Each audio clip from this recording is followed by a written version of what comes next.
أعوذ بالله من الشيطان الرجيم بسم الله الرحمن الرحيم ومن يعظم شعائر الله فإنها من تقوى القلوب آمنت بالله صدق الله مولانا العظيم وصدق رسوله النبي الأمين المكين الكريم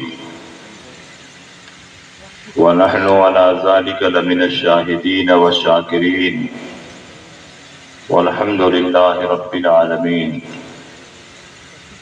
کچھ کہنے اور سننے سے پیشتر آئیے ہم اور آپ مل جل کر انتہائی خلوص و محبت اور احترام و عقیدت کے ساتھ گنبد خضرا میں آرام فرمانے والے آقا و مولا مدنی تاجدار دونوں عالم کے مالک و مختار سید ابرار و اخیار جناب احمد مجتبی محمد مصطفیٰ صلی اللہ علیہ وسلم کی بارگاہ میں جھوم جھوم کر درود شریف کا نذرانہ پیش کریں اور پڑھیں اللہم صلی علی سیدنا و شفیعنا و حبیبنا و مولانا محمد وبارک وسلم صلاۃ و سلاما علیک یا رسول اللہ صلی اللہ تعالی علیہ وسلم۔ حضرات، آج کا یہ عظیم الشان پروگرام جس میں ہم اور آپ حاضری کی سعادتیں حاصل کر رہے ہیں، اللہ کے ایک مقدس ولی اور محبوب بندے کی یاد میں منعقد ہے، جن کو آپ شیخ تقی الدین سہروردی کے نام سے جانتے اور پہچانتے ہیں۔ اللہ کے ولیوں کی یادگار قائم کرنا، سال بسال ان کا عرس منانا اور ان کی خدمات اور کارناموں سے قوم کو آگاہ کرنا، یہ زندہ دل مسلمانوں کی علامت اور پہچان ہے۔ اس پروگرام میں بڑی اچھی اچھی منقبتیں اور نعتیں آپ نے سماعت کی۔ مجھ سے پیشتر ایک بڑی شاندار تقریر حضرت علامہ مولانا شہادت حسین صاحب الہ آبادی کی آپ نے سماعت کی۔ جماعت اہل سنت کے بڑے نامور خطیب اور شاندار مقرر ہیں، ان کی تقریر سے یقیناً آپ نے بہت کچھ سیکھا ہوگا۔ اس اجلاس کے روح رواں حضرت مولانا کمال الدین صاحب، جو تقریباً 14-15 سال سے یہاں دین مدین کی خدمات انجام دے رہے ہیں اور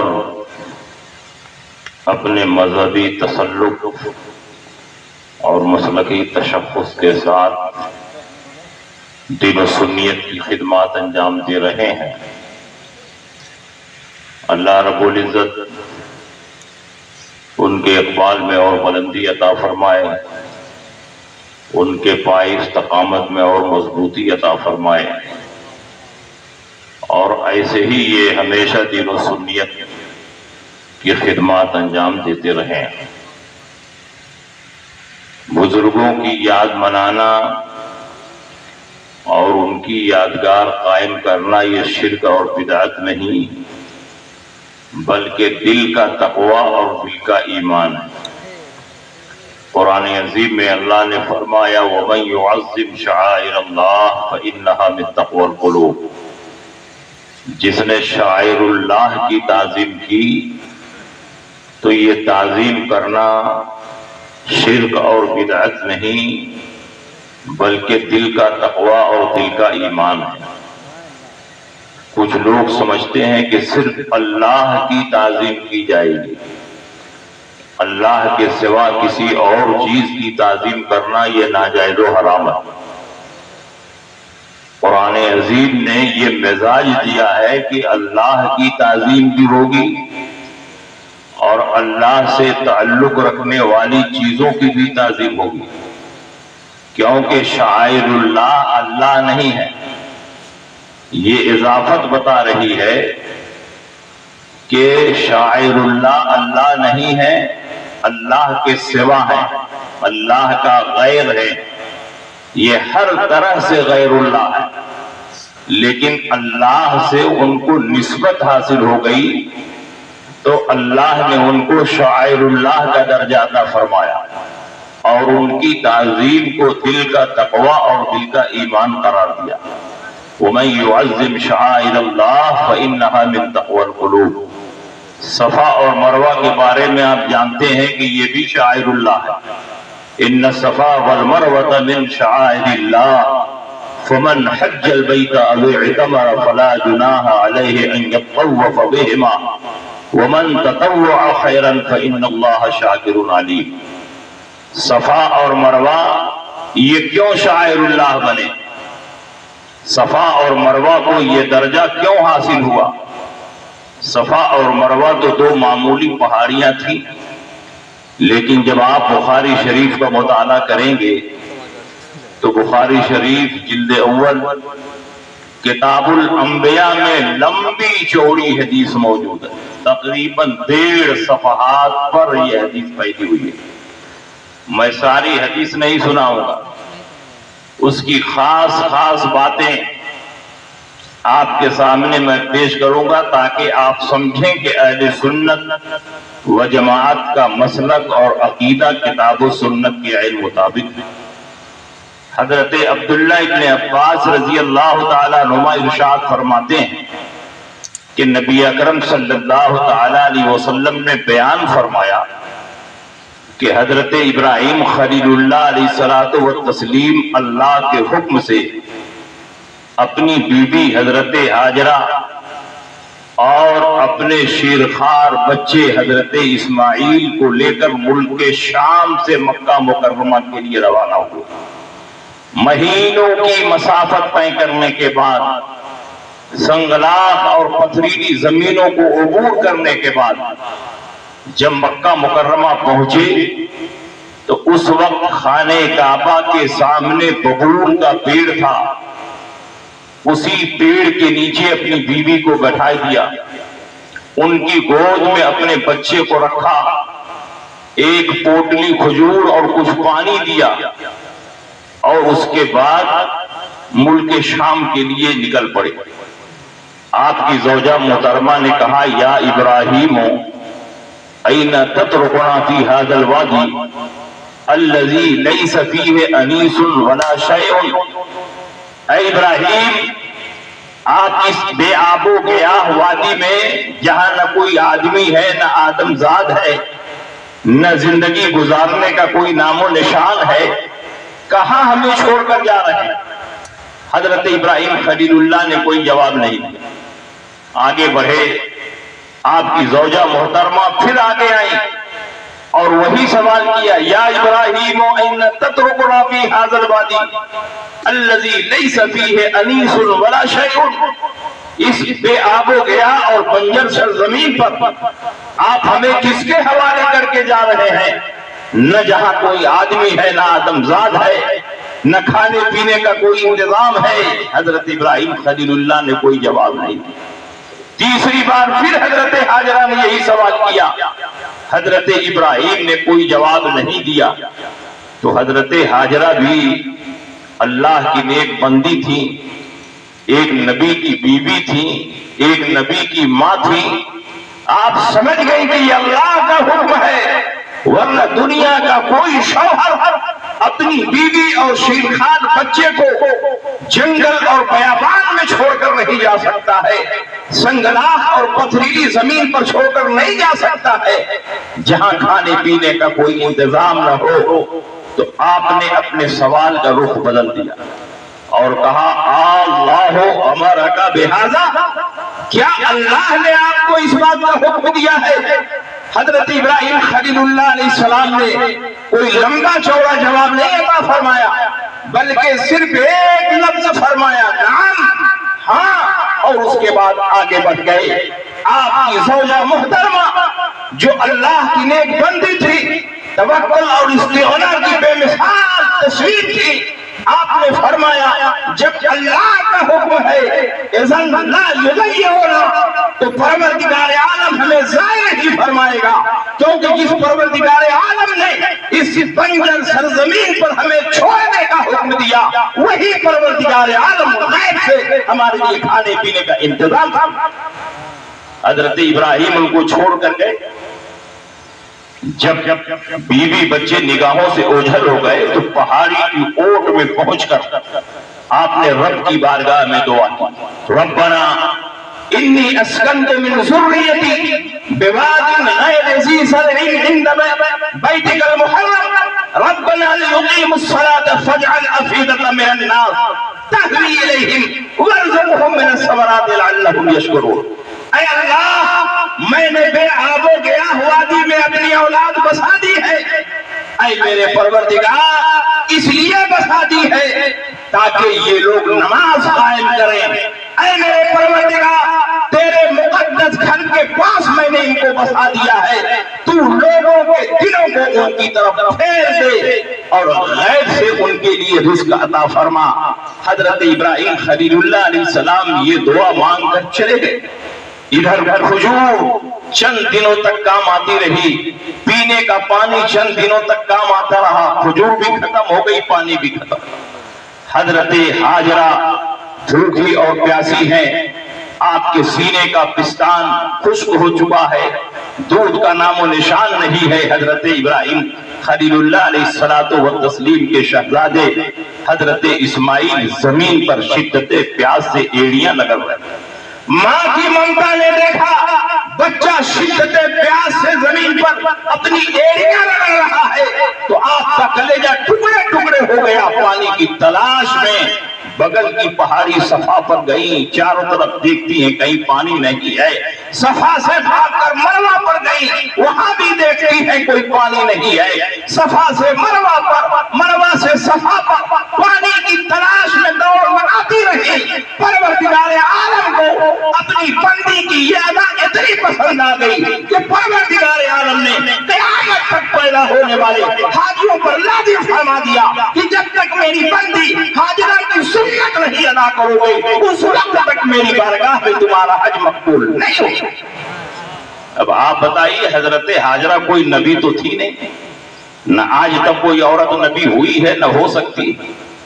حضرت ہاجرہ نے صفا اور مروہ پر حج کی نیت سے دوڑ نہیں لگائی، عبادت کی نیت سے دوڑ نہیں لگائی تھی، احرام باندھ کر دوڑ نہیں لگائی تھی۔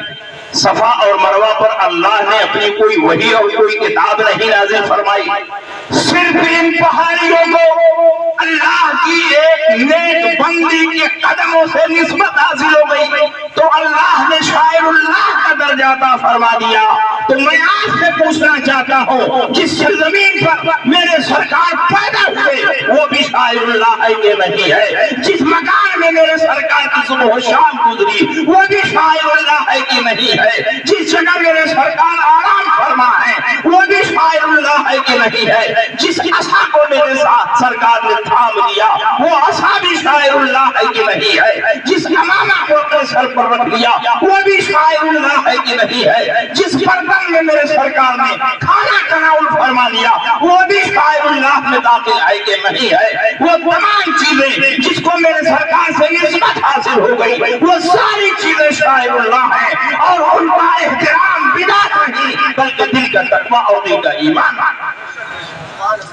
آپ ذرا اندازہ لگاؤ، حضرت ہاجرہ نے صفا اور مروہ پر جب دوڑ لگائی پانی کا کہیں نام و نشان نہیں تھا، لیکن کچھ دیر کے بعد انہوں نے سرسراہٹ محسوس کی۔ بخاری شریف کی حدیث میں ہے کہ آپ بھاگ کر کے اپنے بیٹے کے پاس آئی۔